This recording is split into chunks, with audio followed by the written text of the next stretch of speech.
Ok. Alors, Tov, le sujet de ce soir, c'est sur le zivoug, sur le, comment ça s'appelle, l'âme sœur, hein, si on peut traduire comme ça.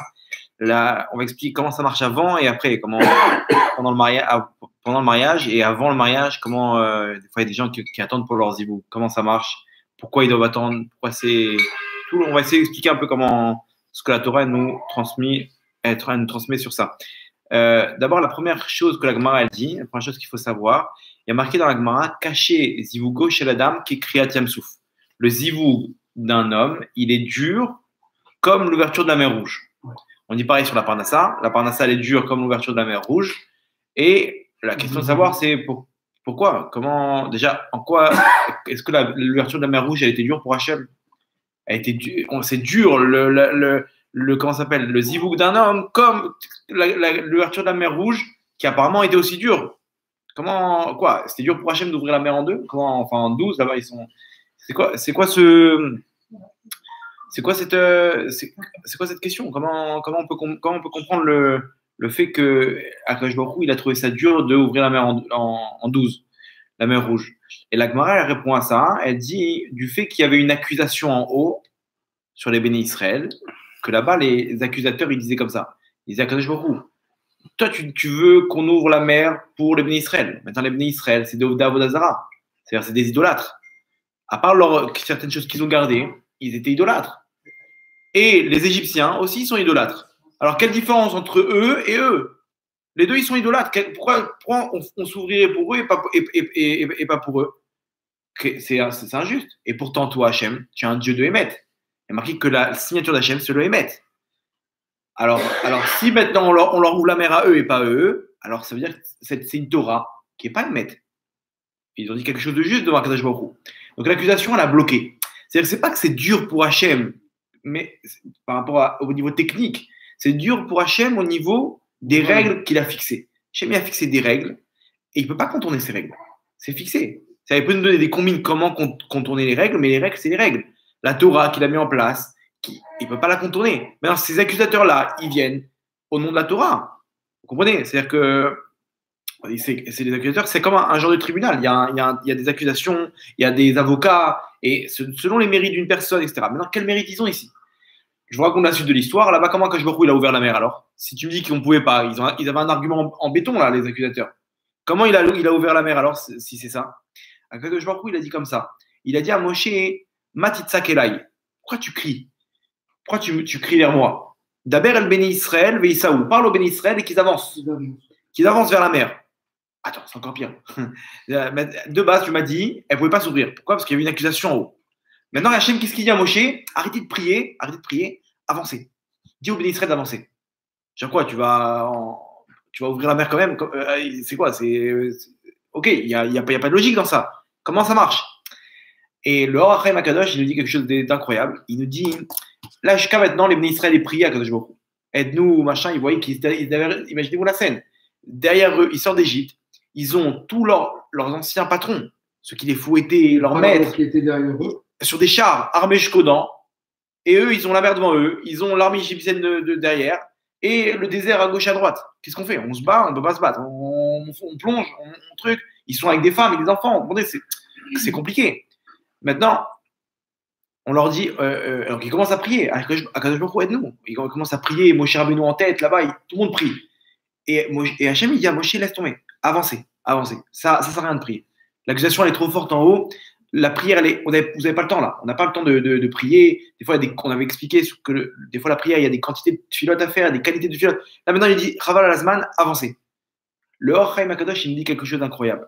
Il nous dit, en haut, ils n'avaient pas de srout, ils n'avaient pas de mérite pour leur dire, non, c'est vrai que c'est des idolâtres, mais ils ont aussi un mérite. Ils n'avaient pas d'avocats qui venaient prendre leur défense parce qu'ils n'avaient pas de mitzvot. Ils n'avaient rien. Ils n'avaient que l'ordre d'Hachem qu'ils ont écouté de Pessah là-bas, quand ils sont sortis d'Égypte, de partir avec des matzot, etc. C'est tout. Ils n'ont rien d'autre. Donc ça ne pouvait pas faire le poids. Maintenant, Hachem, il dit à Moshe, il dit, dis-leur d'avancer. Pourquoi? Parce que maintenant, ils vont venir avec la Emouna. Quand maintenant, tu avances dans la mer, parce qu'Hachem, il a demandé, tu prouves par là que tu n'es pas idolâtre. C'est une preuve de quoi? Que je crois en Dieu. Parce que si j'avais été idolâtre, où tu veux qu'on avance? Et là-bas, il y a marqué comme ça, Narshon Ben Aminadav, le Nassi, le chef de la tribu de Yehuda, il a commencé à courir là-bas. C'est le premier qui a couru. Toute sa tribu derrière, elle court derrière lui. Le chef, il court. Tout le monde court. Maintenant, tout le Ham Israël derrière la tribu de Yehuda. Imaginez-vous la scène. Il y en a un, après il y a une tribu, et après il y a tout le Ham Israël derrière. Tout le monde court vers l'eau. Imaginez-vous la scène. Et il court. C'est pas que l'eau s'est ouverte tout de suite.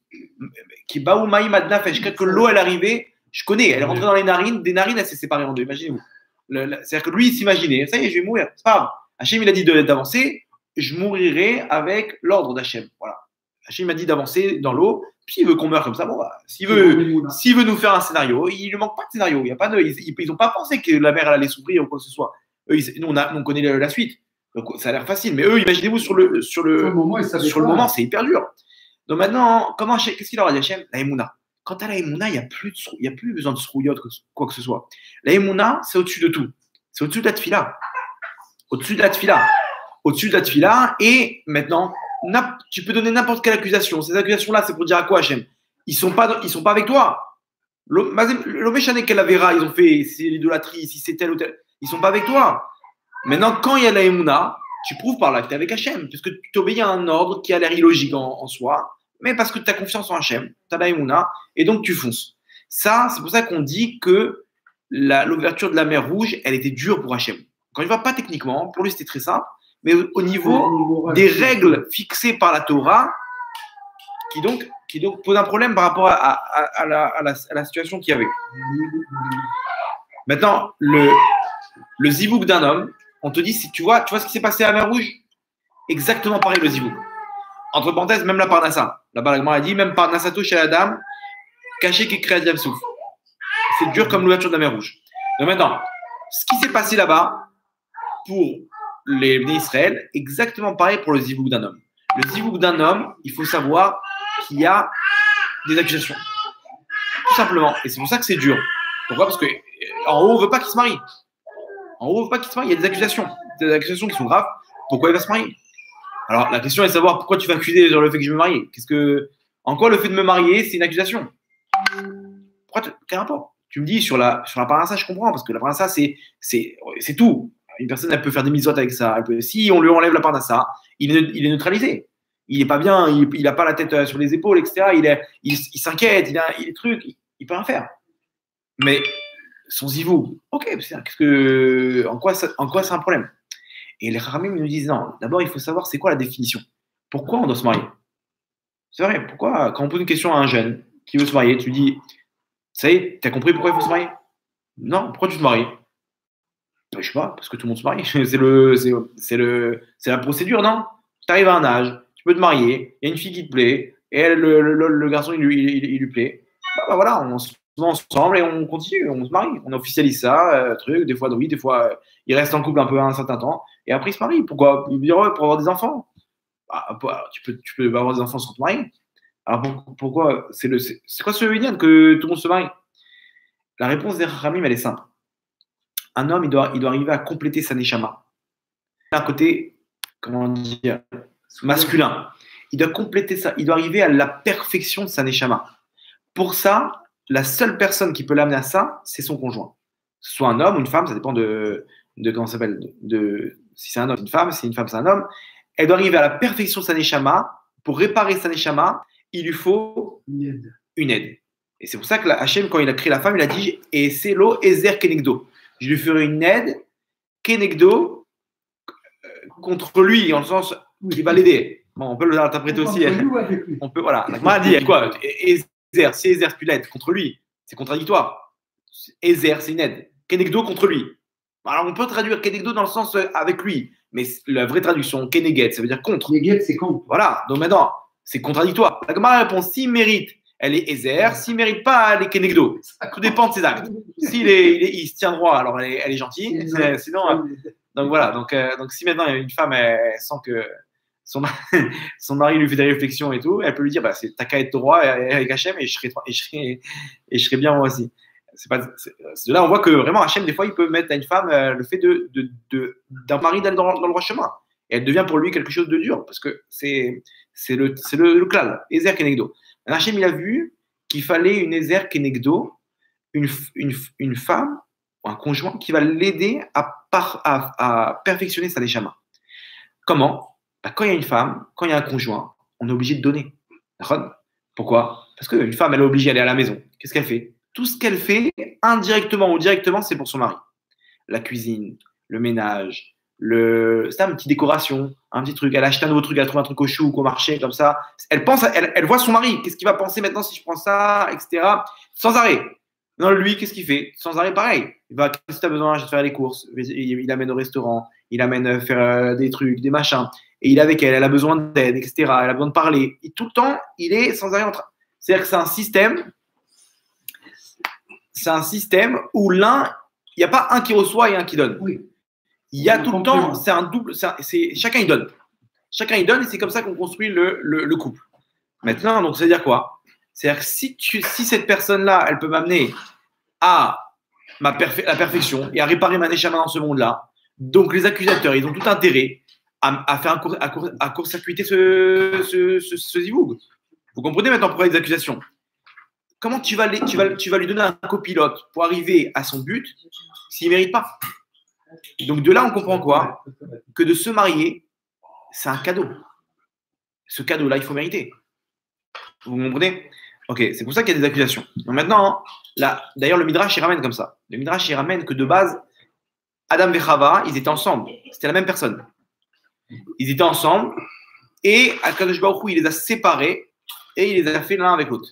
Pourquoi on nous apprend cette histoire? Pour nous dire que de base, Hachem, il veut qu'ils soient ensemble, ils soient unis. Ça veut dire quoi? Dans le sens qu'ils arrivent à un niveau où lui et elle, ils font qu'un. Il y avait comme ça le Rav Levin. Le Rav Levin, c'était le beau-père du Rav Eliashiv, à la Vachalom. Lui, un jour, ils sont partis chez le médecin avec sa femme. Il a dit, docteur, on a mal à la jambe. Ah, il dit, ah, mais pourquoi on. Il dit, toi, les deux en même temps? Il dit, non, c'est elle qui a mal à la jambe, mais nous deux, on a mal à la jambe. Il dit, pourquoi? Il dit, parce que quand elle a mal à la jambe, moi aussi, j'ai mal. Ici, il donne la définition de ce qu'on doit arriver. On doit arriver à un niveau où elle et lui, c'est un. Et si elle a mal, moi, ça me fait mal au cœur. C'est comme si moi aussi, j'ai mal à la jambe. C'est la même chose, si ce n'est plus.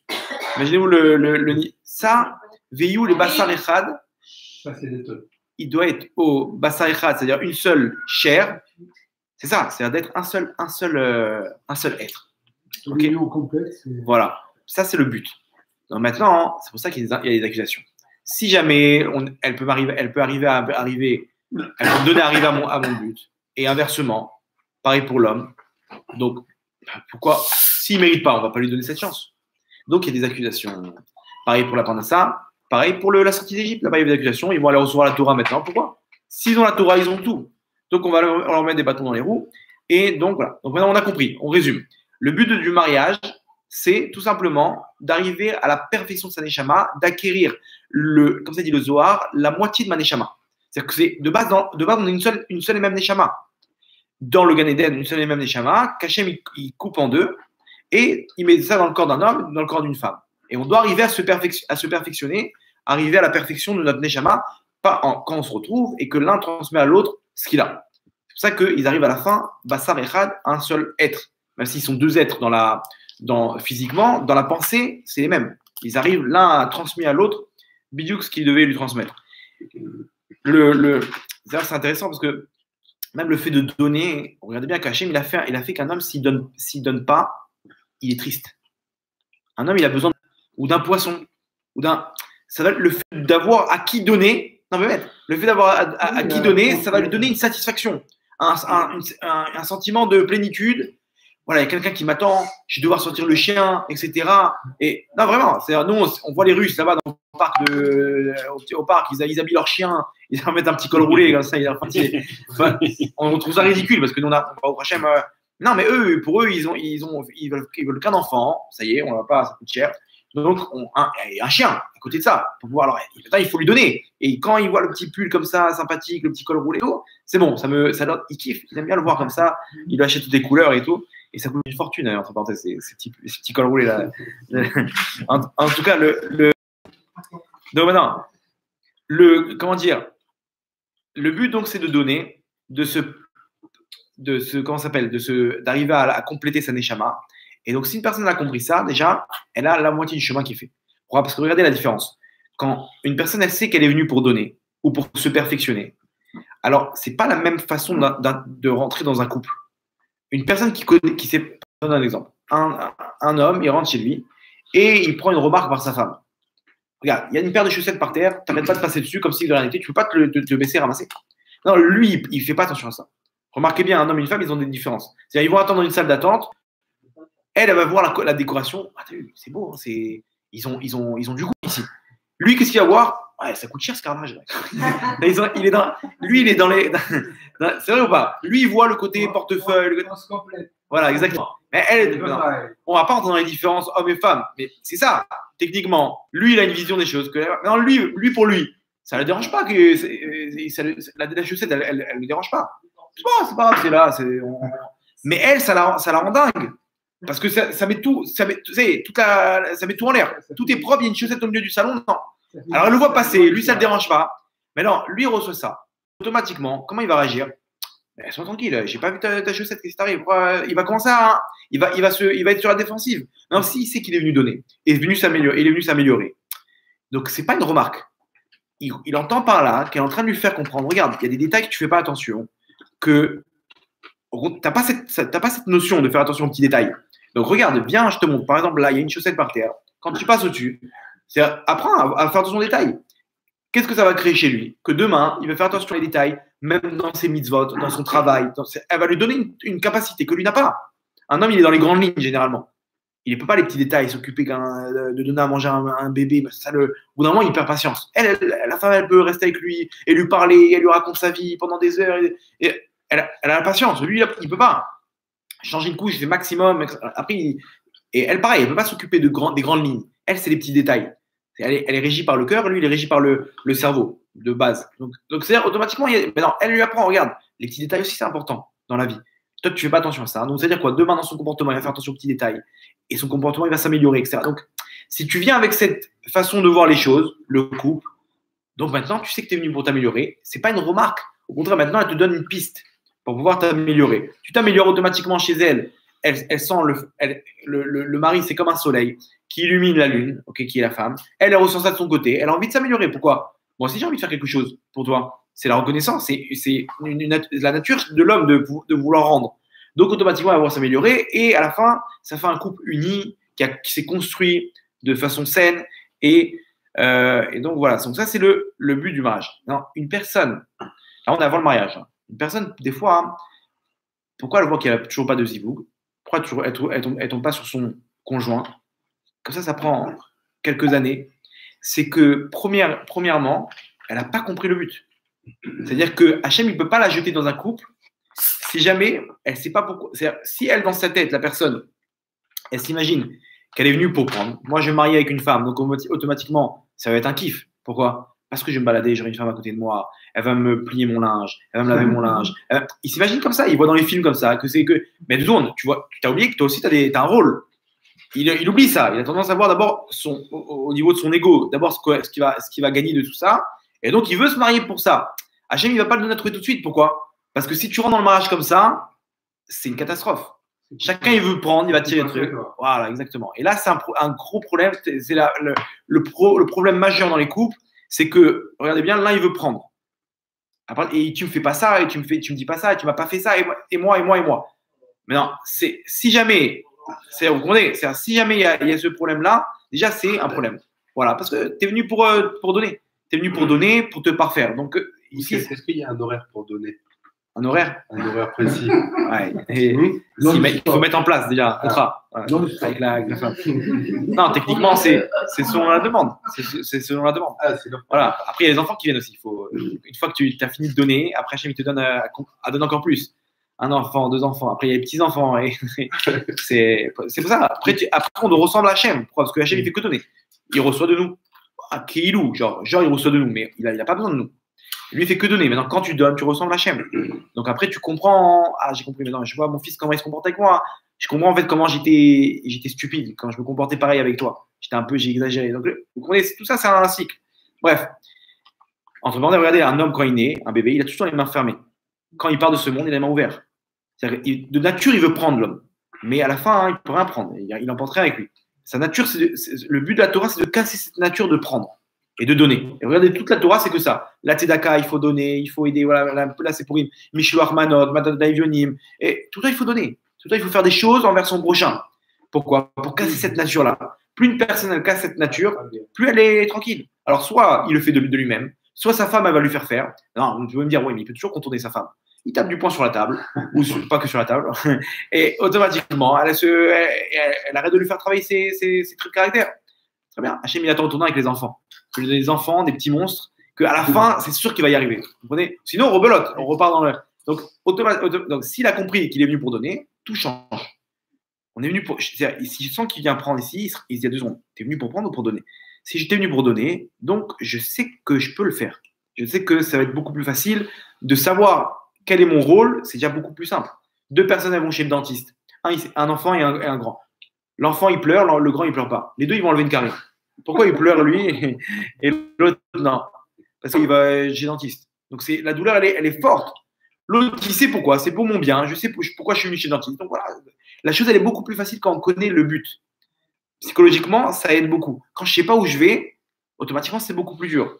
Là, pareil. Maintenant, tu sais que tu es venu pour donner. La chose, elle est beaucoup plus simple. Je suis venu, elle me demande ça. T'as pas? C'est bon. Je suis prêt. Donc, première chose pour laquelle des fois le zivoug, il est mis en stand-by, c'est qu'une personne n'a pas compris le but. Et donc, Hachem, par chesed avec elle, elle ne va pas la jeter dans un couple où ça va finir dans un mur. Donc, elle attend jusqu'à temps qu'elle travaille cette personne, jusqu'à qu'elle lui fasse comprendre qu'il faut donner et pas prendre. Première chose. Deuxième chose, alors venez, si on a dit que c'est comme, on a comparé à l'ouverture de la mer Rouge, donc venez, on va voir maintenant ce qu'il faut. Là-bas, il y avait une accusation. Qu'est-ce qu'il faut faire pour annuler une accusation? Parce que la Torah nous dit comment annuler une accusation en haut. Et on comprendra aussi comment annuler une accusation sur un zivoug. C'est-à-dire une personne elle a du mal à trouver son zivoug, son partenaire. Elle sait qu'il y a des accusations sur elle. Donc, comment annuler les accusations? La Gemara, elle ramène plusieurs choses. La première des choses, la prière.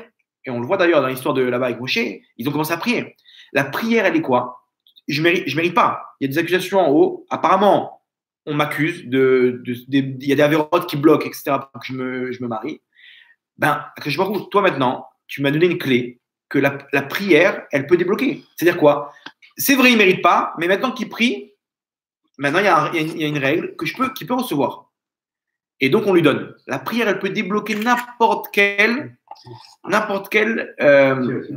situation, n'importe quel mauvais décret. Elle peut débloquer. Même les choses qui sont décrétées, une personne a pris, je sais que je ne mérite pas, mais toi, tu es Rahman, tu es miséricordieux, et tu peux me donner, etc. Donc automatiquement, comment ça s'appelle? La prière, elle annule. Combien de prières, où ça, dans quel niveau? Il y a des qualités aussi de tefillah, on avait expliqué ça. Tu vas sur le kéver d'un tzaddik, tu demandes au tzaddik de prier avec toi en haut, c'est différent, c'est pas la même qualité de prière. Tu ramènes des arguments dans la tefillah.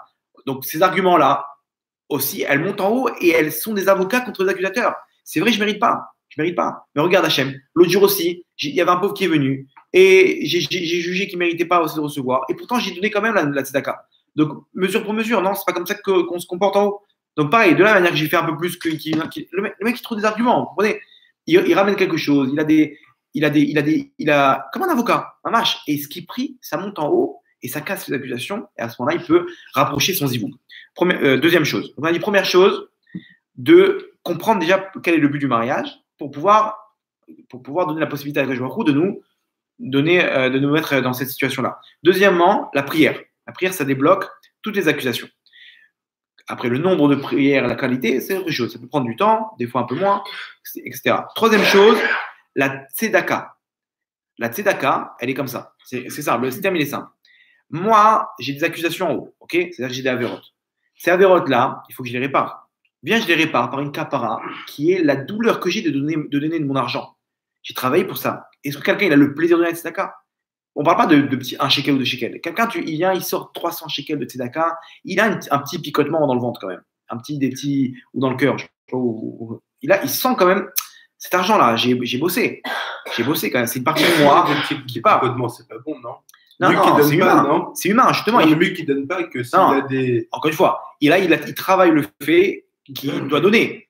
Au début, c'est comme ça. Au bout d'un moment, il va arriver à ce niveau-là de donner à Bekef, parce qu'il aura travaillé cette mida chez lui. Parce que j'avais entendu dire que si par exemple tu mets la tzedaka, par exemple tu mets 10 shekels, par exemple, et qu'il te manquait 10 shekels dans la journée pour prendre le bus.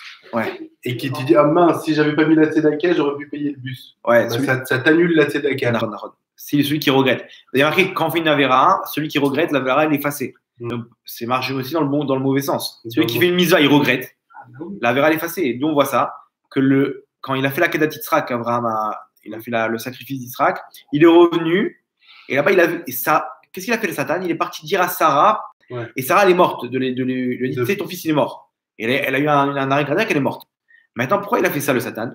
Il s'est dit, ok, ici, il a un joker entre les mains, Abraham, sur toutes les générations. Toutes les générations, ils vont venir avec la Kedat Yitzhak, et ils vont enlever toutes les Sroutavot, ce qu'on appelle le mérite de nos pères. Maintenant, comment je peux faire sauter ça? Si jamais il rentre et il voit sa femme morte, il va dire, ah, si j'avais su. Il va regretter, même au niveau d'Abraham, même un petit picotement dans le cœur de regret, hop, il annule toute la Kedat Yitzhak. C'est ça le truc. Donc ici, des fois, le regret, dire, tu vois, si j'avais su, des fois, le Yitzhara, après une belle mitzvah, il va te montrer justement qu'il ne fallait pas faire cette mitzvah. Le mec, il a donné, voilà, tu vois, j'ai raté le bus. Pour que le mec dit, j'aurais pas dû. Hop, il annule la mitzvah comme ça. Bon, attention, c'est un vrai regret, quoi. Mais en tout cas, de jamais se laisser savoir. Si, au contraire, si vous faites une mitzvah et vous voyez qu'après, il y a des petites tensions ou quoi que ce soit, c'est que c'est bon signe. C'était une très, très grande mitzvah et on veut vous la faire annuler. Bon, bref. En tout cas, troisième chose, la tzedaka. La tzedaka, elle vient dire quoi par là, quoi. Le fait de donner de la tzedaka, ce tsar-là, ça répare la vérote. Et donc maintenant, la avera, elle a plus lieu d'être puisque je l'ai réparée. Donc il n'y a plus d'accusation. L'accusation, elle tombe. Ok. On est quoi? Quatrième chose, une mitzvah qu'on peut réaliser qui est au-dessus de mes capacités. C'est un vrai sacrifice. Il y avait comme ça hein, le Rav Shlomo Zalman Auerbach. Lui, une femme, elle est venue le voir, elle n'arrivait pas à avoir des enfants. Et elle commence à pleurer devant lui. Quoi d'arabe, j'ai tout fait, je suis parti sur les kivrit tzadikim, je suis parti comme ça, j'ai fait ci. Et lui, il dit, t'as fait ça? Oui, j'ai fait ça. En gros, elle a fait tout ce qui existe pour avoir des enfants. Alors, le Rav, il lui dit comme ça, gentiment, il lui dit, alors elle lui dit quoi? Alors, je vais pas avoir d'enfants. C'est ça le truc. J'ai fait tout. Hachem a décidé que je vais pas avoir d'enfants. Qu'est-ce qu'il lui répond le Rav? Mais qui te dit qu'Hachem il doit donner des enfants? Hachem pour être rassuré. Et il lui dit, attention, qui te dit qu'Hachem est venu te donner des enfants? Il n'est pas obligé, Hachem. Maintenant, toi aussi, s'il y a une chose que tu n'es pas obligé de faire et que tu l'as fait, eh ben, tu vas obliger Hachem à faire la chose. Ça veut dire quoi? Est-ce qu'il y a une mitzvah que tu peux faire en plus? Quelque chose de plus? Elle réfléchit, elle dit, moi, mon rêve, ça a toujours été de donner des bonbons aux enfants dans les hôpitaux. Les enfants malades, de venir distribuer des bonbons. Des bonbons, des cadeaux, des jeux, des trucs. Elle dit, ben voilà, tu n'es pas obligé de le faire, ça. C'est pas d'accord, tu fais en plus, Hachem, il fera en plus. Va savoir, peut-être que toi, c'était décrété que tu ne devais pas avoir des enfants par rapport à une accusation, peut-être, en haut. Maintenant, tu fais plus qu'il en faut. Hachem, qu'est-ce qu'il va dire aux accusateurs? Elle ne mérite pas, c'est vrai. Mais elle a fait plus que ce qu'il en faut. Donc, moi aussi, je vais faire plus que ce qu'elle mérite. Et lui donner quand même la chose.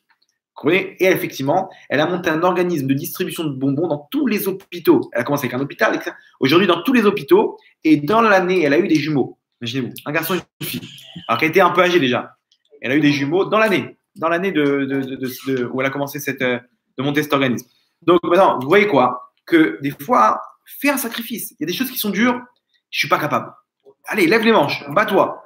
Fais ce qu'il en faut, fais un peu plus que ce qu'il en faut, et automatiquement, mida kenegan mida, mesure pour mesure. Quand je veux dire, je t'ai pas obligé de te faire ça. Si tu as fait plus, t'avoue alecha bracha. On voit ça souvent par exemple, quand on se fait humilier par une personne. L'homme, il a envie de réagir. Donc, qu'est-ce qu'il fait? Il met tous ses traits, son caractère de côté. Et donc, qu'est-ce qu'il fait quand il fait une demande après? Il mesure pour mesure. Hachem, il dit, moi aussi, je vais mettre tout mon caractère de côté. C'est-à-dire quoi? Toutes mes règles, les règles que j'ai fixées dans la Torah, aussi, je vais les mettre de côté pour toi. Toi, tu as des règles. C'est quoi ces règles? C'est que si on te fait ça et ça, tu passes à la bagarre, au point. Maintenant, tu ne l'as pas fait pour le shalom. Donc, maintenant, moi aussi, j'ai des règles. C'est que si tu fais ça et ça, alors tu ne reçois pas de zivou. Son zivou, il est retardé. Maintenant, ces règles-là, je les mets de côté, mesure pour mesure. Ça, c'est le principe.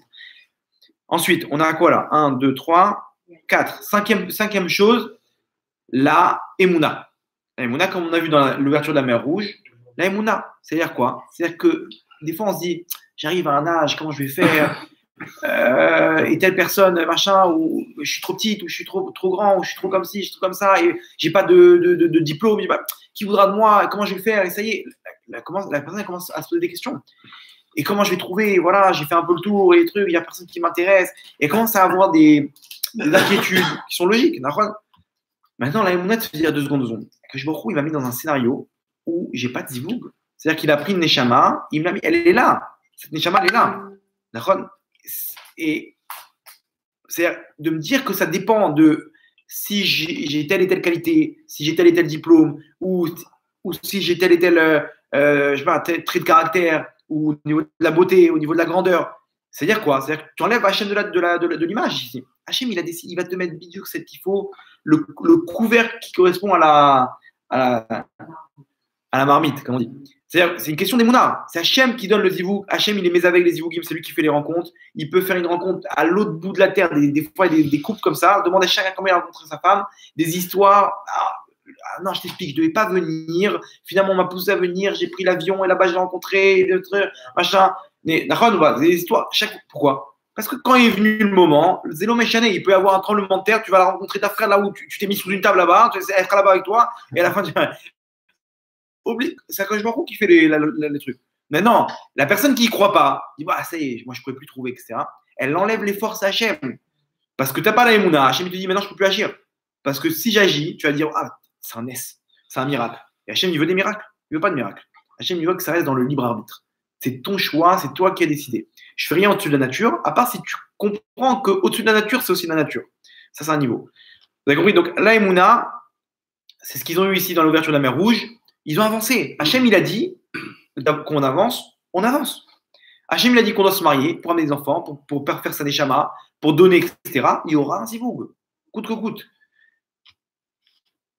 Et là, on a vu que ça casse les accusations en haut. Parce que regarde, tu dis qu'il ne mérite pas. Mais regarde, pourquoi il ne mérite pas? Parce c'est le but de dire qu'il ne mérite pas, c'est qu'il n'est pas avec moi. C'est pour ça qu'il leur dit aux accusateurs. Maintenant, quand il a la Emouna, il prouve qu'il est avec moi. Donc les accusations, elles tombent. Vous comprenez? Ok.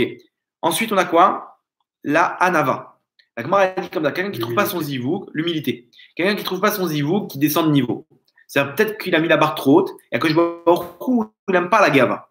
Je vois beaucoup, il ne supporte pas les gens qui sont. Toi et moi, hein, on ne peut pas vivre dans le même endroit.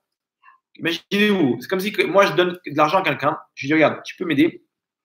Je donne à un petit jeune, je dis distribue de l'argent à telle et telle personne. Et lui, il vient, je vois comme ça, d'un coup, il se gonfle sa poitrine.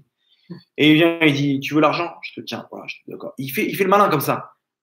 Petit ratsouf, c'est pas ton argent. Qu'est-ce que. Genre, il fait le malin avec des choses que moi je lui ai données. C'est comme si ça lui a parlé. Mais vous rigolez, mais c'est exactement ce qu'on fait.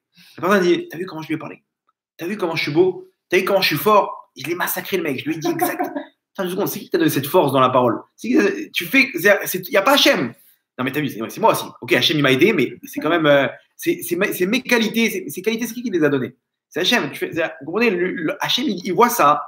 Ça le fait rire. Il se dit, mais petit ratsouf, c'est comment donc toi et moi, on ne peut pas vivre. Soit tu me laisses le volant, soit tu prends le volant. Prends le volant et tu m'appelleras quand tu auras besoin. Mais donc Hachem, il ne supporte pas les orgueils. Il y avait une histoire comme ça, Rabbi Yoshua ben Levi, il marchait avec Eliyahu Hanavi. Ils marchaient les deux sur le chemin et ils étudiaient la Torah ensemble. Les tzadikim, ils étudiaient la Torah avec Eliyahu Hanavi directement, des fois sur le chemin. Maintenant, en plein milieu, Rabbi Yoshua ben Levi, il dit à Eliyahu Hanavi, il lui dit attends, on ne peut pas étudier ici, il y a une mauvaise odeur. Et effectivement, sur la suite du chemin, il y avait une vache qui était morte. Donc c'était un cadavre, ça sentait pas bon, et ils ne pouvaient plus étudier la Torah. Quand il y a une mauvaise odeur, on ne peut pas, pour le respect pour la Torah, on n'a pas le droit d'étudier la Torah. Même aux toilettes, de penser à de la Torah, etc., c'est un manque de respect. Maintenant, donc ils ont continué, jusqu'à que l'odeur elle est partie, ils ont continué. Ils ont continué leurs études. Sur la route comme ça, il y a un avis, il dit stop, on ne peut plus étudier. Il dit quoi? Il y a une mauvaise odeur. Rabbi Yoshua ben Levi, il dit quelle odeur? Je sens rien. Il dit non, tu ne peux pas sentir cette odeur. Il dit c'est quoi? Il lui dit là, tu vois là-bas au fond, c'est un orgueilleux. Un mec plein d'orgueil, ça sent pas bon. Spirituellement, ça sent pas bon. Moi, je peux plus tuer à toi comme ça. C'est-à-dire que spirituellement, quelqu'un qui est orgueilleux, il dégage une mauvaise odeur. Spirituellement. Pourquoi? Parce que Hachem, il dit bon, c'est pas. Appelle-moi quand tu as besoin de moi. Pour l'instant, je veux que tu débrouilles tout seul, etc. Et Hachem, il leur casse leur orgueil, soit par leur femme, soit par des épreuves, des trucs, des machins. Le bonhomme, il finit par à genoux et il dit c'est bon, j'ai compris. C'est toi le plus fort, Hachem. Et il rentre en bras de fer. La personne, elle rentre en bras de fer. Et des fois, une personne, elle veut, moi, je veux le top. Une femme comme ça, et comme si. Et elle dit non, moi, je veux qu'il m'a. Le prince charmant. Et qu'il vienne me faire ci et ça, etc. elle s'imagine qu'elle peut mériter cette chose. Mais non, la Gemara dit des fois, hein, Hachem, il va te mettre ton zivouk juste en dessous, le niveau en dessous, pour voir, pour te dire, regarde, tant que tu es dans l'orgueil, on va te faire on va te dire, voilà, si jamais tu arrives à réussir cette épreuve de l'orgueil, tu trouveras ton zivouk. Et effectivement, on lui dit comme ça dans la Gemara, si tu vois que tu ne trouves pas ton zivouk, descends d'un niveau. C'est quoi? Lui, il a espéré la princesse charmante, ok? Donc on lui dit, descends d'un niveau. Peut-être que ce ne sera pas la princesse charmante, ce sera une femme gentille, ça déquête, etc., mais pas la princesse. Il dit, bon, ok, alors je suis obligé bon, comment dire, je vais faire une concession, machin, etc. Il y avait une histoire comme ça, il avait un orgueil terrible. Et à cause de ça, il ne trouvait pas son zivoug. Il n'arrivait pas. Chaque fois, il n'est pas assez bien pour moi, etc. Et j'ai besoin du top et tout. Et il arrive. Maintenant, le Rav, il a vu ça. Il lui a dit, écoute, la Gemara a dit, des fois, il faut descendre d'un niveau. Un peu d'anava, il ne voulait pas lui dire, bon, calme-toi. Un petit peu d'anava, ça peut des fois aider. Donc, prends un livre de Moussard, ok, la modestie, ouais, l'humilité. Prends un livre de Moussard et étudie sur la Nava. Et il prend un livre et il commence à étudier c'est quoi la Nava, comment Hachem il fait tout et que toi t'es rien, etc. Machin. Il étudie en profondeur. Le Rav dit c'est bon, t'es prêt maintenant? Allez, vas-y, je te présente une autre fille. Celle-là, elle est bien, tu vas voir, ça va marcher, Bézat Hachem. Et il revient, Rav, aucun rapport. Il dit quoi? Il lui dit, quoi, c'est pas, ça correspond pas. Il dit non, ça correspond, mais déjà avant, j'avais pas la Nava. Maintenant que j'ai la Nava, encore pire. Maintenant que j'ai la modestie en moi, je peux pas j'ai un niveau en plus maintenant. Non, il a rien compris. Alors quoi, elle était trop bien pour lui? Non, c'est que lui maintenant, comme il a la Nava, il est encore mieux. Il est encore mieux qu'avant. Déjà, sans la Nava, elle m'aurait pas plu. Maintenant que j'ai la Nava, Maintenant, dernière chose. Non, avant-dernière chose, je sais pas comment on est arrivé. Attendez, 1, 2, 3, 4, 5, 6. Septième chose, le fait d'avoir blessé quelqu'un. Des fois, ça, c'est une accusation qui fait du mal, que ce soit pour la parnassa, pour les enfants ou pour le mariage. Des fois, qu'une personne elle réfléchisse que j'ai fait du mal à quelqu'un et de réparer, de faire la paix avec cette personne, et ça enlève l'accusation qui est en haut. Huitième chose, et c'est la plus courante, de faire tchouva. S'il y a une accusation, c'est-à-dire quoi? Il y a une avéra. Si tu fais tchouva, la avéra, elle tombe. Vous comprenez? Tchouva répare. La tchouva, elle répare. Donc, une personne, elle voit Hachem, j'ai fauté. C'est-à-dire, il faut qu'il dise, j'ai fauté. Khatati, d'avoir regardé dans le truc de Kippour, il le dit. Pas, bon, j'ai fauté. C'est ici, il vient, il dit Hachem, j'ai fauté. Je suis un nul. Je ne mérite pas tout ça. Et il fait tchouva, etc. Il demande pardon. Après, plus la vera, elle est grande. Il sait, une personne, elle sait, s'il a fait les 400 coups avec des femmes, etc. Généralement, c'est des problèmes de femmes. Ça repousse le zivou. Pourquoi? Parce qu'en haut, les accusations, elles sont comme ça. Quand toi, tu voulais pas qu'il soit avec une femme, lui, il est parti avec des femmes. Maintenant, qui veut? Alors non, pourquoi il mériterait maintenant? Pourquoi il arrivera à ce niveau-là? Donc, il n'a pas fait ça en bonne et due forme. Donc, l'accusation, elle est forte. Alors, si les avérotes, elles sont grandes, automatiquement, la tchouva, elle doit être en correspondance, vous comprenez? Elle doit correspondre proportionnellement parlant, à ces avérotes. Donc, la dernière chose, c'est la tchouva. Ok, donc on a compris, on récapitule. Première des choses, de savoir quel est le but du mariage. Tu sais, t'étudies, tu as un petit livre comme ça, tu vois pourquoi tu dois te marier, pour te parfaire, pour pouvoir donner, etc. Hachem, il a vu que tu es prêt, il y a là, c'est bon, on avance. Deuxième chose, on a dit la tfila. Troisième chose, la tzedaka, ok. Quatrième, une mitzvah, un genre de sacrifice, un genre de mitzvah, un truc en plus que ce qu'il en faut. Cinquième chose, la emuna. Sixième, la hanava, l'humilité. Septième, de voir si on n'a pas blessé quelqu'un. Et huitième, la tchouva.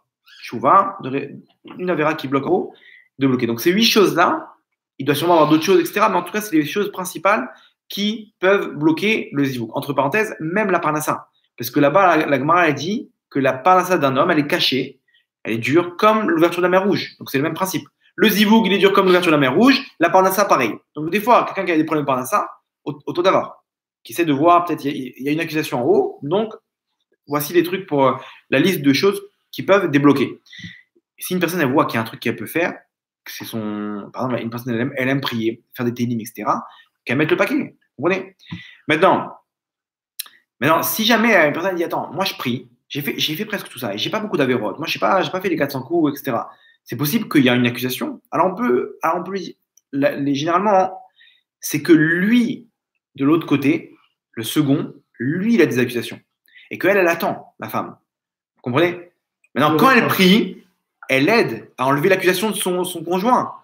C'est pas stable. Même si elle a fait ce qu'il faut. Moi, au Hachem, je sais pas, j'ai pas forcément d'orgueil, j'ai pas de.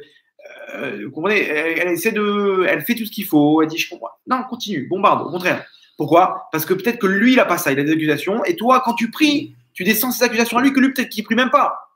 Et que Hachem, il dit, bon, bah, toi, au moins, tu as pris. Donc, vous êtes dans le même bateau. Et elle a fait débloquer l'accusation de son prochain. Et après, ils peuvent se rencontrer comme ça. C'est peut-être aussi un scénario. Maintenant, celui qui n'a pas annulé l'accusation, qu'est-ce qui se passe? Quoi, quand les gens ils font ça, pourtant ils se marient.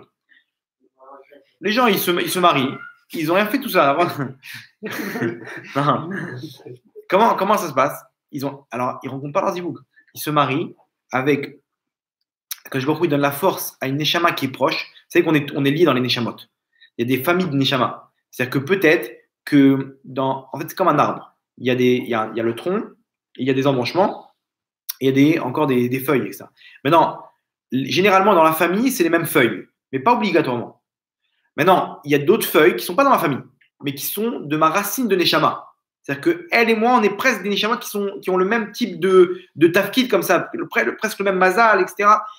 Qu'est-ce qu'il fait Hachem? Hachem, il fait en sorte que la personne elle se marie avec une Neshama qui est très proche de lui. Comme ça, ils vont bien s'entendre, etc. Obligatoirement, pour qu'il y ait si jamais il fait tchouva et qu'il veut s'améliorer, au moins il a un conjoint qui peut l'aider. Vous comprenez? Elle comme lui. Donc maintenant, si jamais ils font pas ça, alors Hachem, il donne la force à une autre Neshama pour qu'ils puissent s'unir. C'est pas vraiment le zivouk. C'est-à-dire quoi? Après 120 ans, ils se séparent. Chacun retourne dans l'endroit où ils étaient. Ou des fois, ils restent. Si jamais ils ont fait ce qu'il faut, ils ont fait tchouva, etc., Hachem, il transmet la Neshama dans la femme ou dans l'homme, etc. On s'arrange, en gros. On s'arrange. Mais sinon, la personne n'a pas fait tout ça. Ce qui est le cas de tous les couples aujourd'hui. Les gens, tu lui dis, c'est bon, t'es prêt, c'est ton zivouk. Ouais, au Hachem, c'est bon. D'où tu sais? Peut-être que non. Et peut-être que c'est pas son zivouk. Et on voit avec aujourd'hui, tous les divorces, etc., c'est généralement par rapport à ça. Alors, il y a des divorces qui sont les vrais zivouks aussi. Et ça, c'est une catastrophe. Pourquoi? Il y a marqué que comment ça s'appelle? Quand il y a un couple qui divorce, le misbéach, c'est-à-dire là où on met l'autel, où on faisait les sacrifices au Beth Amikdash, il verse une larme. Il pleure. Maintenant, pourquoi le misbéach, il pleure? Pourquoi pas la menorah là-bas au Beth Amikdash? Pourquoi pas le kétoret là-bas, là on faisait pourquoi cet ustensile? Pourquoi le misbéach d'Afka? Parce que le misbéach, c'est là où on faisait le sacrifice. Maintenant, c'est que, comment dire, l'ustensile où on pouvait faire les sacrifices, lui-même, comme le mariage c'est un sacrifice, on dit qu'il faut donner. Il faut donner à son prochain, il faut se sacrifier pour son prochain. Donc, c'est lui qui pleure. Parce que là, il n'y a pas eu le sacrifice. S'il y a eu un divorce, c'est qu'il n'y a pas eu de sacrifice. Ils n'ont pas fait ils n'ont pas donné l'un envers l'autre. Donc, automatiquement, il n'y a pas eu cet acte de donner, de sacrifice. Donc, le misbéach qui représente les sacrifices, lui, il pleure. Vous comprenez l'allusion? Un jour, il y avait un couple qui n'arrivaient pas à avoir d'enfants, ils sont partis voir Baba Salé. Maintenant, il y a une halakha que si pendant 10 ans, ils n'arrivent pas à avoir d'enfants, ils peuvent se séparer. Ils peuvent divorcer pour que l'un ou l'autre, ils amènent une descendance. Ils sont partis voir Baba Salé. Ils me diront, dans quelques mois, on arrive à 10 ans de mariage, on n'a toujours pas d'enfants. Qu'est-ce qu'on fait? Alors, le Rav, qu'est-ce qu'il a fait? Il a mis ses mains sur son visage, il a commencé à pleurer. Ils ont vu comme ça des larmes couler de son. Il enlève sa main et il leur dit, dans 9 mois, vous aurez un enfant, Bézat Hashem. Effectivement, 9 mois après, elle est tombée enceinte dans les 2 semaines qui ont suivi. 9 mois après, elle tenait un enfant dans ses bras. Brit Mila, etc. Le fils de Baba Salé, il a posé la question, il dit, papa, comment tu savais? Roi Hakodesh, il dit non, Tfila, j'ai pris à Kadosh Baruch. Il dit quoi? Il dit quand j'ai vu que maintenant ce couple il devait se séparer, parce qu'à cause du fait par rapport au fait qu'ils n'avaient pas d'enfants, je me suis dit quoi? Maintenant le misbéach il va pleurer. Akash Baruch lui-même il veut pas ça, à cause du fait qu'ils n'ont pas d'enfants. Donc j'ai pleuré. Maintenant j'ai dit Hachem, le misbéach il doit pleurer, prends ma larme moi à ma place. Au lieu qu'il divorce et que le misbéach il pleure, prends-moi mes larmes à la place des larmes du misbéach. Comme ça, ils n'arrivent pas à divorcer et que le misbéach, lui, pleure. Et comme ça, Hachem lui a dit d'en haut, dis-leur que c'est bon. Ta prière a été acceptée et qu'ils peuvent. Et c'est pour ça qu'il leur a dit, dans 9 mois, vous aurez un enfant. Donc, des fois, il y a des zivugim, des fois, il n'y a pas des zivugim. C'est vrai, des divorces c'est pas des zivugim. Donc, Hachem, il voit que maintenant le mec, il veut s'améliorer. Donc, on les fait se séparer. Généralement, des fois, même le deuxième mariage, c'est le bon. Pourquoi? Parce que il veut pas bouger. Ou elle, dès qu'ils s'améliorent, les deux, alors ça y est, Chaval al-Azman, on les fait avancer. Généralement, c'est comme ça. Mais quand c'est pas ça, c'est un vrai zivou, c'est une catastrophe. C'est-à-dire, pourquoi? Parce qu'ici, il y a eu un manque de travail l'un envers l'autre. Et c'est ce qu'on dit des fois que le Yitzhara, c'est ce qu'il veut faire. Le Yitzhara, il veut arriver à neutraliser un couple en faisant en sorte, on avait dit le dernier cours, ça devient des colocataires. Ils sont on vit ensemble parce qu'il faut vivre ensemble. Et ça, le Yitzhara, c'est le pro pour arriver à neutraliser des couples. Comment? Il les met dans une sorte de comment dire, de routine où la personne n'a plus envie de donner.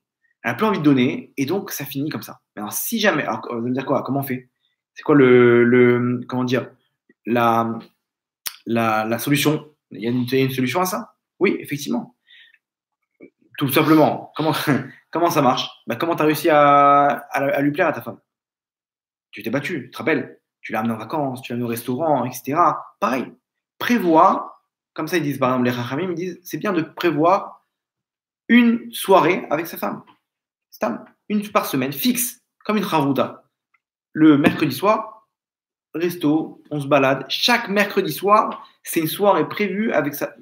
Pas mercredi soir parce qu'il y a le cours, mais il prévoit une fois par semaine. Et comme ça, c'est-à-dire pour la bonne santé d'un couple, comme ça, les rabbinim disent il faut que tu aies une soirée, si ce n'est pas 2 soirées même. Une soirée complète où ils sont complètement ensemble. Pas d'enfants, pas de télé, pas de iPhone, machin. Ils sont tous les deux, et trucs, et ils font une soirée. Ou ils sortent, ils sont pas à la maison. À la maison, après, elle, d'un coup, la machine elle s'est arrêtée, elle est partie, machin. Ils sont ça, mais ils se promènent, etc. Et donc, un couple qui voit qu'il n'y a plus rien, il n'y a plus comment ça s'appelle, plus de paillettes, etc. C'est pas grave, elle réinstaure des règles. Elle s'assoit avec son mari. Comme ça, on raconte qu'à l'époque de David Ameller, il y avait une épidémie. Et ils ont essayé de trouver la solution, comment résoudre l'épidémie.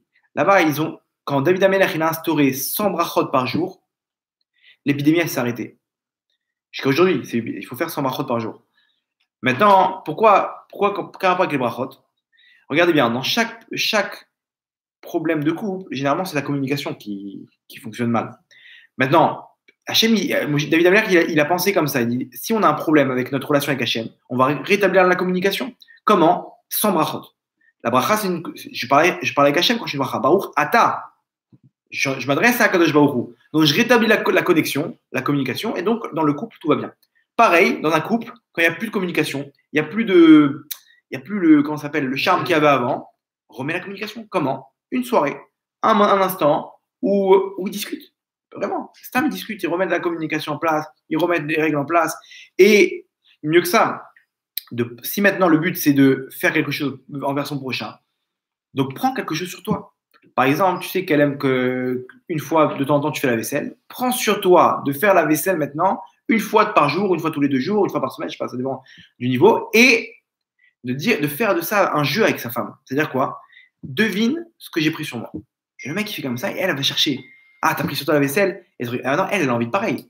C'est un jeu maintenant, ça devient un jeu, ça devient amusant, etc. Et ça remet tout en place. Tout en place. Surtout que la première année, c'est la plus importante du mariage. C'est les bases. La première année, on place toutes les bases de la construction. Alors, on va dire quoi? Mais on ne savait pas ça. Comment on fait maintenant? C'est pas grave, on peut reprendre l'année dès maintenant. Tout reprendre à zéro et repartir sur des bases. Et Hachem met une force dans le couple pour faire en sorte que ça marche. Vous voyez la différence? Et à ce moment-là, plus on s'investit, et plus on aime sa femme. Et plus elle s'investit pour son mari, et plus elle aime son mari. Pourquoi? Parce que Hachem, il a fait une force dans l'homme. La Gemara nous dit comme ça, un homme, Adam Karov Latzmo. Un homme, il est proche de lui-même. Ça veut dire quoi ça? C'est en gros, un homme, il aime que lui. Un homme, une femme, une personne, elle aime qu'elle-même. Personne d'autre. Elle est égoïste. C'est normal. C'est la nature de l'homme. Alors vous allez me dire comment elle peut aimer son prochain? Eh bien, tout simplement, à partir du moment où tu t'investis dans l'autre, donc tu as une partie de toi qui se trouve chez lui.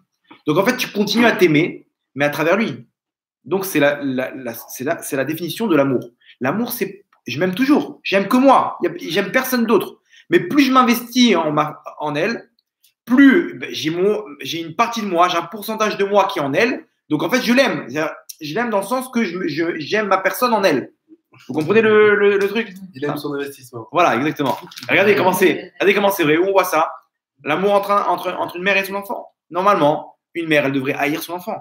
Pourquoi? Quelle souffrance il lui fait. Et depuis la grossesse, les contractions, les vomissements, les nausées, les hormones, que des embrouilles. Après, elle accouche. L'accouchement en soi, c'est une catastrophe. Après, le temps qu'elle se mette en place. Et après, maintenant, elle ne la laisse pas tranquille. Enfin, il la laisse pas tranquille. Les nuits, les machins, les biberons, les couches. Après, il faut l'amener chez le médecin, les vaccins et les trucs. Et ça s'arrête pas. Après, l'école et les devoirs et les machins. Et après, ils grandissent. Et quand ils grandissent, les problèmes aussi, ils grandissent. J'ai entendu le Rav Lasri. Il disait, quand un enfant il est petit, on a envie de le manger. Quand il grandit, on regrette pourquoi on l'a pas mangé. C'est vrai. Quand il grandit, c'est des problèmes psychologiques maintenant. Il s'est un truc, machin, il ne parle plus. Quand il est petit, c'est des petits problèmes. C'est des couches, c'est des vaccins. Maintenant, comment dire, maintenant, donc, elle devrait le détester. Tu m'as saoulé, j'en peux plus. Et il n'y a pas, c'est Kaparacheli, c'est mon truc, Maneshama, mes yeux, mais je sais pas comment de. Pourquoi? Parce qu'en fait, il y a ce petit, c'est que elle. Ça fait depuis 9 mois qu'elle est avec lui, qu'elle s'investit, etc. Donc maintenant, il y a toute sa part, tout ce qu'elle a donné, il est là. Donc en fait, elle s'aime, elle l'aime lui, mais en fait, elle s'aime à travers lui. Vous comprenez la définition? Maintenant, pareil, ouais, j'ai eu le coup de foudre, je l'aime, on va se marier. T'aimes personne. C'est pas de l'amour, c'est de l'attirance. L'attirance, c'est des sentiments, mais c'est pas de l'amour. C'est quoi l'amour? L'amour, c'est comment tu t'investis. Comment tu t'es investi, tu l'as donné, tu l'as aidé, tu l'as écouté, tu t'as partagé, etc. Donc automatiquement, tu t'investis en elle. Pareil pour tes enfants, pareil pour une personne, même quelqu'un, on a du mal avec lui. Tu sais quoi? Donne-lui quelque chose. Et tu vois comment d'un coup, tu vas investir-toi en lui. Essaie de le prendre en charge, de l'aider pour quelque chose, etc. C'est le principe des Mishloach Manot. Les Mishloach Manot, c'est pourquoi? C'est pour multiplier l'amour dans l'âme Israël. Ce qu'on fait, on donne on doit donner un repas à quelqu'un. Pourquoi? Non, pour multiplier l'amour. C'est-à-dire quoi? Le mieux, c'est de donner à quelqu'un qu'on a moins de, comment dire, d'affinité. C'est mieux, c'est encore mieux. Pourquoi? Parce que je vais créer encore plus. C'est sur le même principe. Plus tu donnes, plus tu aimes. Amour égale donner. Donner égale amour. Vous comprenez le système? Donc maintenant, plus une personne s'investit, plus elle aime son conjoint. Vous comprenez? Hachem, il a fait ça exprès pour que s'il n'y a pas d'amour, alors qu'est-ce qu'on fait? On ne s'aime plus. Il n'y a plus de. C'est qu'il n'y a plus de don. Il n'y a pas d'amour, il n'y a pas de don. Donc qu'est-ce qu'on fait? On remet en place des trucs. Et alors ils prennent sur eux. Ok, viens, devine ce que je vais prendre sur moi maintenant. Et il voit, il fait des efforts, et elle a fait des efforts, etc. Et l'amour, automatiquement, il revient. Automatiquement. C'est du. Pas arriver à se raver shalom au divorce. Si après tout, ils ont donné les deux, ils se sont battus, ils sont arrivés au bout, et ça marche toujours pas, c'est que Hachem, il veut qu'ils arrivent à ça. Mais s'ils veulent pas se battre, c'est des flemmards, et ils n'ont pas les forces, ils n'ont pas les nerfs, et il dit bon, on veut s'arrêter. Non, tu peux pas, t'as pas le droit. Alors, il y en a qui, malheureusement, ils font ce qu'ils veulent, mais sinon, c'est raval. Parce qu'en haut, tu vas voir que tu vas regretter. Tu étais avec ton zivou, tu étais la même Neshama, tu dis mince, mais elle est où maintenant? Bah, retourne pour la chercher. Et il doit revenir. On avait expliqué le dernier cours que une personne elle peut revenir en Gilgoul pour trouver son conjoint, pour récupérer sa partie de Neshama, parce elle a un manque en haut. Elle a un manque, et il me faut ma seconde partie. Bah, pourquoi t'as divorcé? Parce que tu n'avais pas les nerfs. Alors maintenant, tu vas avoir les nerfs. Et on redescend, et on refait tous les trucs, les machins, tout aussi. Donc, c'est le chaval. L'investissement, c'est ça le truc. C'est vrai, c'est dur. Mais faut apprendre à lever les manches. Aujourd'hui, c'est une génération, malheureusement, où c'est fast food. On veut tout très rapidement. Tout de suite, Google, machin, truc, Facebook, tout est rapide. Je peux plus attendre, on n'a plus la patience, on n'a plus les nerfs. Donc, automatiquement, je n'ai pas les nerfs de travailler, de m'investir, de construire maintenant. On a perdu cette notion. C'est des valeurs qu'ils avaient avant les anciens. Ils n'ont pas peur. Le mec, il travaille, il lève ses manches, il est capable il fait les marchés, les machins. C'est un bosseur. Mais attends, mais ça va prendre c'est pas grave. Et le mec, à la fin, au bout de 10 ans, il a 3 appartements, il a de l'argent de côté. Et l'autre, il veut tout rapidement, des trucs. Et à la fin, ça finit dans des embrouilles. Tout rapidement, c'est volé. Comment tu prends une somme très rapidement? Une grosse somme. Donc, voilà, c'est pas tout à fait cachère. Et, truc. Et regardez, les jeunes aujourd'hui, c'est ça. Tu lui dis, ben, prends le bus. Non, tu peux pas m'accompagner. La facilité. C'est vrai, c'est une catastrophe. C'est une catastrophe. Tu veux pas. On va demander à un jeune de se débrouiller tout seul, il ne sait pas. Alors qu'à l'époque, à 16 ans, il travaille déjà, il est déjà marié. Aujourd'hui, à 16 ans, ils ont 8 ans. Et 8 ans, ils ne savent rien faire. Ils savent rien faire. On leur a toujours tout fait. Ils veulent la facilité. Tout est prêt. Le repas, il est prêt, les machins, etc. C'est une génération aujourd'hui terrible. Donc, automatiquement, voilà, automatiquement, quand on arrive dans le mariage, le mec, il croit qu'il va se marier avec sa mère. Que maintenant, ma femme, elle va me faire. Voilà. Il voit que c'est dur. Laisse-moi tranquille. Colle tout. Je peux pas. Et il s'en va. Combien de couples tu connais? Le mari, il est parti. Le mari, il est parti. Il est où? Ça y est, il est rentré en France. Et quoi? Mais donne-lui le guet. Non, il veut pas. Il a fui. Il est parti. Et on lui parle, et machin, etc. Il veut pas. C'est trop dur pour lui. Il veut fuir la difficulté. C'est vrai. Alors maintenant qu'on sait ce qu'il faut faire, on a, comment dire, il faut entretenir. C'est-à-dire, déjà de base, on a expliqué tout ce qui amène au mariage. Déjà, il faut se rentrer ça dans la tête. C'est ça qui peut amener au mariage. Maintenant, nous, une fois qu'on est dans le mariage, alors quoi? On a investi comme un jardinier. Il va nous faire tout le jardin bien, nickel, les trucs, etc. Est-ce que ça va monter à l'esprit de quelqu'un de dire oh, Hachem, c'est bon, on a fait le jardin, on est tranquille maintenant pour des années? Non, tu rigoles, tous les mois, il faut tondre la pelouse, il faut tailler, il faut arroser. C'est comme ça. Mais attends, je ne crois pas, mais je crois que j'avais fait le gros du travail. Mais non, tu as fait le gros du travail, mais il faut entretenir. Pareil, tu as fait le gros du travail. Au début du mariage, c'était dur. La première année, l'investissement, au début, c'est terrible, etc. Il ne sait pas comment ça marche. Il fait des bêtises. Il est avec sa femme et les trucs. Après, il faut entretenir. Tu as fini tout. Ah, ça y est, non, je suis tranquille. J'ai fait ce qu'il faut. Ça y est, à elle de faire un petit peu, etc. Ou à lui de faire. Moi, je ne peux plus. J'ai donné les enfants, les machins. Et ils arrivent, beaucoup de couples, ils arrivent après tout ça. Les enfants, ils sont mariés, etc. Ils attendent la retraite dans le couple. Non, il n'y a pas la retraite dans le couple. Il faut continuer à entretenir. C'est un jardin. Après, il y a des mauvaises herbes, il y a des machins, etc. Il faut continuer à entretenir. Et c'est ça qui donne comment s'appelle, la sérénité, le shalom, comment dire, la satisfaction, voilà, un sentiment de plénitude où ils arrivent à construire. Alors voilà, il y a des trucs, des jeux où devine ce que j'ai pris sur moi. Et comme ça, elle sait deviner. Donc maintenant, à mon tour. Et elle prend sur elle une chose. Et à la fin, ils s'investissent, hop, ils retrouvent l'amour. Pareil, une soirée où ils discutent, où ils sortent. Une soirée, c'est une règle. Une règle. Tous les lundis soirs, on est sortis. Ou même une fois tous les 2 semaines, je sais pas, ça dépend des gens, ou une fois par mois. Roche Chodesh, c'est un resto. Tous les Roche Chodesh, entre parenthèses, Roche Chodesh, c'est remboursé. Les frais de Roche Chodesh, c'est remboursé comme Shabbat et comme le Talmud Torah, etc. Donc, voilà, maintenant, si jamais ça marche toujours pas, alors la prière, comme on a expliqué, la prière, c'est ça qui donne la force. Sachez un truc, il y a écrit comme ça, Ish veisha zahu shrina benem. Si un homme et une femme, ils ont mérité, la shrina, la présence divine, elle est entre eux. Et quand il y a la présence divine, il y a toutes les brachot de la terre. Quand Hachem il est là, il n'y a plus de tsarot, il n'y a plus de douleur, il n'y a plus rien du tout. Maintenant, regardez bien cette phrase. Ishe isha zahu shrina benem. Qu'est-ce qu'on dit? On dit ils ont mérité. Si un homme et une femme ils ont mérité, ils ont la présence divine entre eux. Est-ce qu'ils ont dit, on dit qu'ils ont travaillé?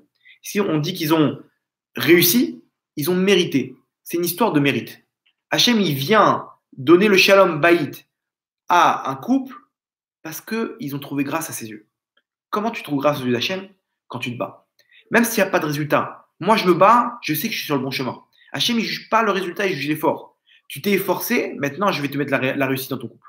Maintenant, de base, il n'y avait pas la réussite. Mais juste, Hachem, il voulait voir combien tu étais prêt à lever les manches. Maintenant, il va donner la shrina entre eux et automatiquement, il y aura les brachot. C'est ça le zahou, c'est-à-dire ils ont mérité. Tu as trouvé grâce d'Hachem, tu t'es battu. Maintenant, comment tu peux trouver grâce d'Hachem? En priant. Demandez à Hachem. Hachem, réside en nous. On a du mal, on ne s'en sort pas, on a besoin de toi. Automatiquement, Hachem, il voit ça. Tu fais appel à moi? J'arrive. Je suis là et là, il y a la bracha. C'est ce qu'on dit dans chaque amida qu'on fait. À la fin, on dit Sim Shalom. On finit Baruch Ata Hashem. Amevarech et Amo Israël, Ba Shalom. Amen. D'accord? On finit toute la amida par cette bracha. Pourquoi? Parce que la Gemara, elle dit, la dernière Mishnah de toutes les Gemarot, c'est Hachem, il n'a pas trouvé d'ustensile pour tenir la bracha comme le Shalom. C'est-à-dire quoi? Toute la bracha qu'on a, l'ustensile pour la récupérer, c'est le Shalom. Le mec, il est en dispute avec sa femme, il fait des trous. Ok, il est en dispute aussi avec son patron, avec sa sœur, et son frère, et son machin, etc. Il fait plein de trous. Donc toute la bracha, il la reçoit, mais elle s'évapore. Et je comprends pas, j'arrête pas de dépenser, j'ai des dépenses, j'ai des trucs, j'ai pas de bracha. Il voit, ça rentre, ça sort. Regarde bien si tu as le shalom ici. Des fois, il y a un trou. Bloque ce trou-là, et tu auras la bracha, et la bracha, elle va tenir. Donc, pareil, on prie à Kadosh Baruch Hu que toi, t'aimes Varech et Tamo Israël Bashalom. Toi, t'aimes Varech ton peuple dans le shalom. La bracha, tu la donnes que dans le shalom. Et on finit comme ça. Ose shalom yom celui qui fait le shalom en haut. Où il y a ces shalom alenu, vers l'école Amo Israël. On dit ça dans la Mida, à la fin du Birkat Amazon, etc. On demande, on prie Hachem. Toi, tu fais le shalom en haut, fais le shalom en bas aussi, avec nous. Donc, une personne qui prie et qui a besoin. Donc, dans tous les domaines, la prière, c'est quelque chose de. À ce moment-là, elle arrive à avoir la Siyata d'Ishmaïa, la réussite dans son couple. Et Hachem, il est là. Et quand Hachem, il est là, automatiquement, il y a de l'amour, il y a de la bracha, il y a de la slacha. Donc, Yeratzon, que Kadosh Baruch Hu, il puisse nous donner, dans Hachem, tout le temps, le shalom bayit, nous, pour tout l'âme Israël. Ren Yeratzon, Venomar, Amen. Baruch Hanai Olam. Amen, Amen. Quel jour tu veux, Roger? Bah, le jour que tu veux. Les gars. Bah, les pommes, c'est tous les soirs.